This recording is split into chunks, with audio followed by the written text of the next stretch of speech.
Saat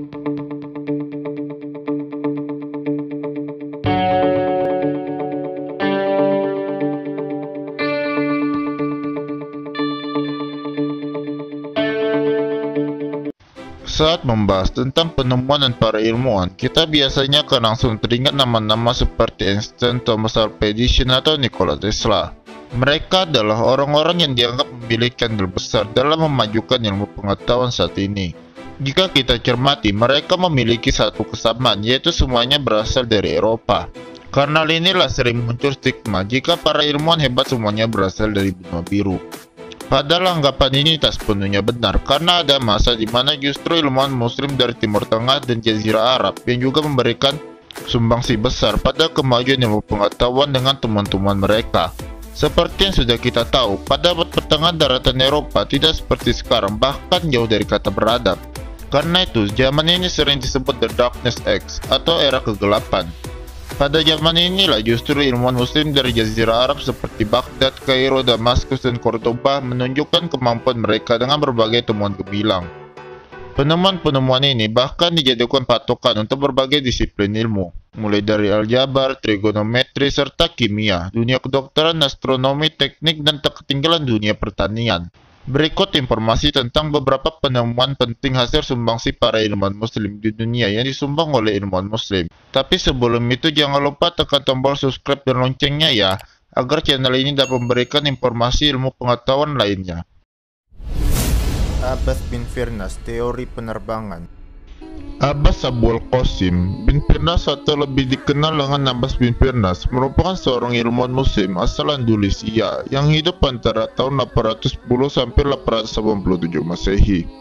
Abbas bin Firnas dikenal sebagai ilmuwan yang cakap dengan berbagai keahlian baik di bidang fisika, kimia, teknik, hingga musik dan syair.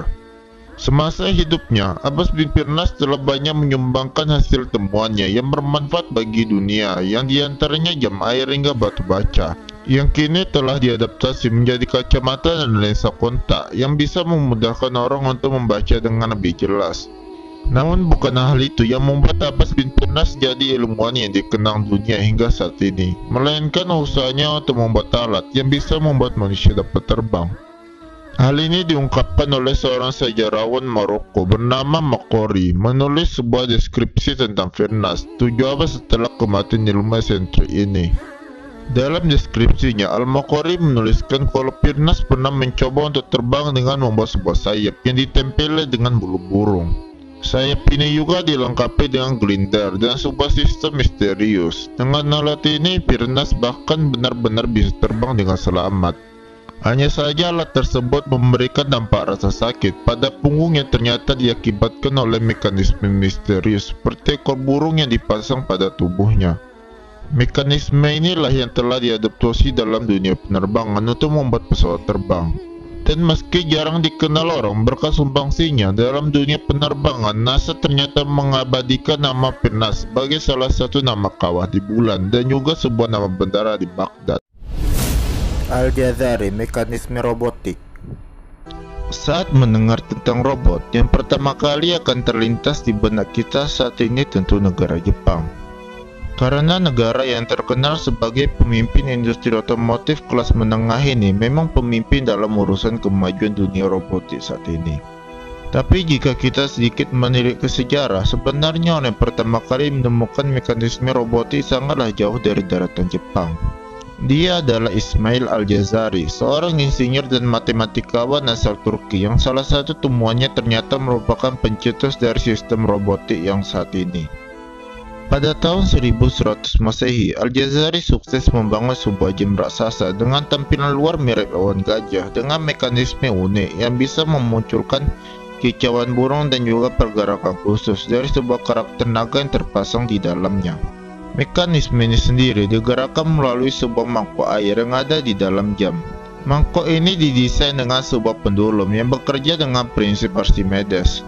Dengan menggunakan prinsip ini, mangkok takkan tenggelam saat menerima beban berupa bola-bola yang berjumlah hingga 30 yang dijatuhkan secara berurutan. Bola-bola ini berfungsi pemberat yang akan membuat mangkok tersebut sedikit turun dari posisinya yang semula dan memberikan efek simultan pada mekanisme lain. yang membuat jam gajah ini dapat bersuara dan bergerak.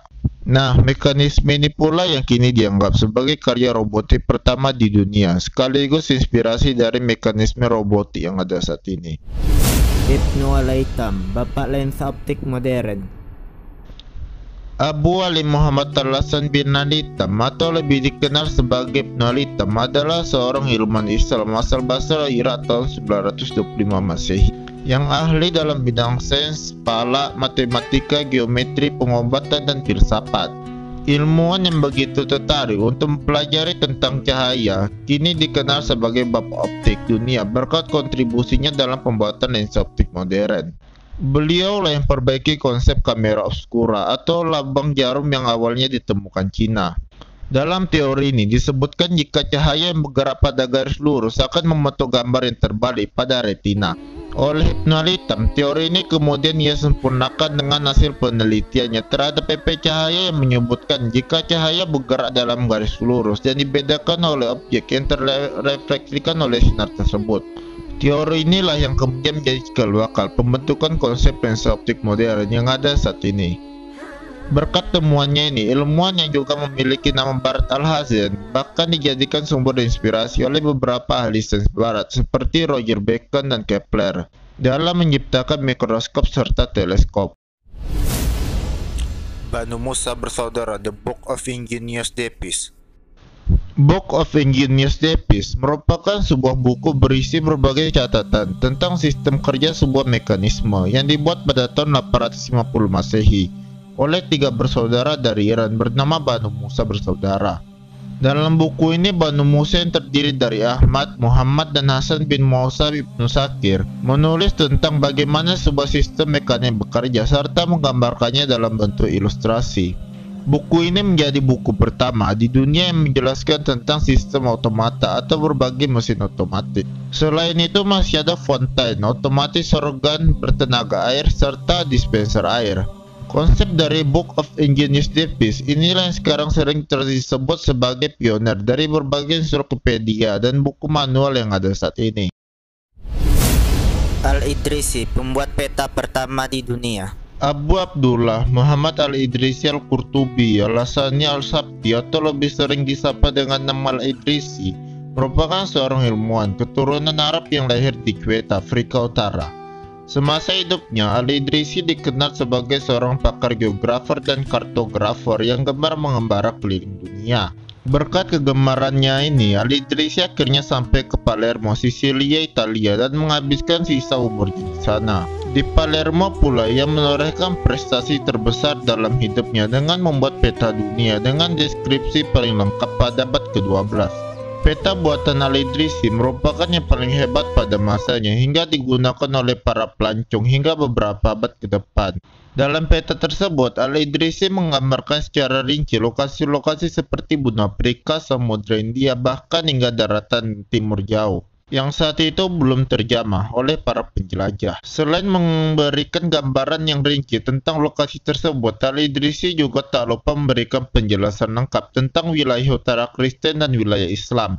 Yang membuat peta ini tak hanya sekedar menunjuk arah, tapi juga memberi informasi tentang komunitas masyarakat yang mendiami lokasi tersebut. Al-Zahrawi, bapak operasi modern. Abul Qasim Khalaf bin Al-Abbas Al-Zahrawi atau Al-Zahrawi merupakan seorang fisikawan dan ahli bedah musim dari Andalusia yang hidup antara tahun 936 sampai 1013 Masehi. Semasa hidupnya, Al-Zahrawi dikenal sebagai ahli bedah terbaik pada abad pertengahan. Karena kehebatannya dalam ilmu medis ini, ia bahkan sering disebut sebagai bapak ahli bedah dunia. Tak hanya hebat dalam urusan medis, Al-Zahrawi juga lumayan cakap dalam urusan menulis yang ia tuangkan dalam bukunya Kitab Al-Tasrif yang membahas tentang praktik medis. Selain menjadi dokter bedah yang hebat, semasa hidupnya Al-Zahrawi juga memberikan kontribusi lain dalam dunia medis dengan mengembangkan prosedur dan juga instrumen bedah yang lebih modern. Khusus untuk mengembangkan peralatan operasi karya-karya Al-Zahrawi, bahkan hingga kini masih diadaptasi budaya barat maupun timur. Beberapa penemuan alat medis Al-Zahrawi tersebut antara jarum suntik, forceps atau alat berbentuk tang yang digunakan untuk operasi kait dan jarum bedah, serta pisau bedah tulang belakang dan pisau bedah litotomi. Itulah beberapa penemuan penting yang disumbang oleh para ilmuwan Muslim.